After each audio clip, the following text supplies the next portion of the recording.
దేవుని దయ వల్ల ఈరోజు ఎన్డీఏ కూటమి వచ్చిన తర్వాత ప్రతి దేవాలయాన్ని ప్రక్షాళన చేయాలనే ఉద్దేశంతో, అదేవిధంగా భక్తులకు ఎటువంటి ఆటంకాలు కలగకుండా, భక్తులకు ఎటువంటి అసౌకర్యాలు కలగకుండా, వచ్చిన భక్తులు చాలా తృప్తిగా దర్శనం చేసుకుని అన్నప్రసాదాలు తీసుకుని తిరిగి వాళ్ళ ఇంటికి క్షేమంగా వెళ్ళాలని ఒకే ఒక ఉద్దేశంతో ఈరోజు గవర్నమెంట్ పనిచేసే పరిస్థితి కూడా మీ అందరికీ కనిపిస్తూ ఉంది. దాంతోపాటు ఆలయాల పరిరక్షణ, అదేపాటు వచ్చే భక్తులకు ఎటువంటి ఇబ్బంది లేకుండా చూసుకోవడం, వీటన్నిటి గురించి కూడా ఒక కమిటీ ఏర్పాటు చేసుకుని ఆ కమిటీ ఆధ్వర్యంలో ఈరోజు అన్ని ఆలయాలను కూడా పరిరక్షించుకునే పరిస్థితి కూడా ఈరోజు గవర్నమెంట్ తీసుకుందంటే, ఈరోజు దేవాలయాల పట్ల, హైందత్వం పట్ల ఈరోజు గవర్నమెంట్ ఎంత చిత్తశుద్ధితో పనిచేస్తుందో మనందరికీ కూడా తెలుసుకోవాలి. దీనికి అనుగుణంగానే వచ్చిన భక్తులు కూడా, వచ్చిన వాళ్ళందరూ కూడా సామరస్యంగా అందరూ కూడా దేవుని దర్శనం చేసుకుని అన్నప్రసాదాలు తీసుకుని వెళ్ళాల్సిందిగా ప్రతి భక్తుని కూడా కోరుకుంటున్నానండి. ఎందుకంటే ఇక్కడికి వచ్చే ప్రతి భక్తులు కూడా చాలా భక్తితో వస్తారు, అందరికీ కూడా ఆతృత ఉంటుంది. అటువంటి ఆతృత లేకుండా క్షేమంగా వెళ్ళి ప్రశాంతంగా దర్శనం చేసుకుని బయటకు వచ్చి అన్నప్రసాదాలు తీసుకుని వెళ్ళే పరిస్థితి కూడా ఈరోజు గవర్నమెంట్ అన్ని దేవాలయాల్లోనే కల్పిస్తుంది.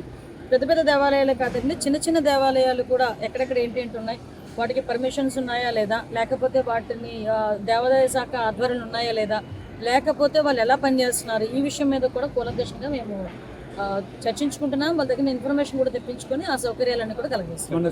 వల్ల అటువంటి పరిస్థితులు తిరిగి రాకూడదనే చాలా పగడ్బందీగా ఈరోజు మేము చేస్తున్నామండి. మీరు జరిగిన 2 ఇన్సిడెంట్లు చెప్పడం తప్పని నేను చెప్పట్లేదు, కానీ అంతకన్నా వైభవంగా జరిగిన కనకదుర్గమ్మ అమ్మవారి నవరాత్రోత్సవాలు ఎంత వైభవంగా జరిగినాయో తెలుసు. సుమారుగా 12 లక్షల మంది 11 రోజుల పాటు ఒకవైపు విజయవాడ ఉత్సవం జరుగుతుంది, ఒకవైపు కనకదుర్గమ్మ నవరాత్రులు జరిగినాయి. ఈ రెండింటి జరిగినప్పటికీ కూడా 12 లక్షల మంది పైగా భక్తులు వచ్చే దర్శనం చేసుకున్నా కూడా ఎక్కడ ఒక సింగిల్ ఇన్సిడెంట్ జరగకుండా చూసుకునే బాధ్యత కూడా మేము తీసుకున్నాం. దయచేసి నేను కూడా పత్రికాముఖంగా మీకు చెప్పేది ఏంటంటే, యాక్సిడెంటల్ జరిగిన సిచ్యువేషన్స్ని మీరు సర్దిద్దుకొని ఈరోజు మంచి పొజిషన్లో మేము ముందుకెళ్ళే పరిస్థితి కనిపిస్తా ఉంది. దీనికి మీ తాలూకా సహాయ సహకారాలు కూడా అవసరం నేను భావిస్తాను. నా చేతిలో ప్రసాదం ఉంది, చాలా బాగుంది. సార్, భక్తులు ఇప్పుడు మీరు ఉన్నారండి, మీ ఇంట్లో 5 ఉంటారు, 5 ఒక మాట మీద ఉంటామా అండి? అంతే కదా. నేనేమంటానంటే అలాగని నేను అవుట్ రైట్గా బాగాలేదన్న విషయాన్ని గురించి బాగుందని చెప్పడానికి నేను ప్రయత్నం చేయట్లే.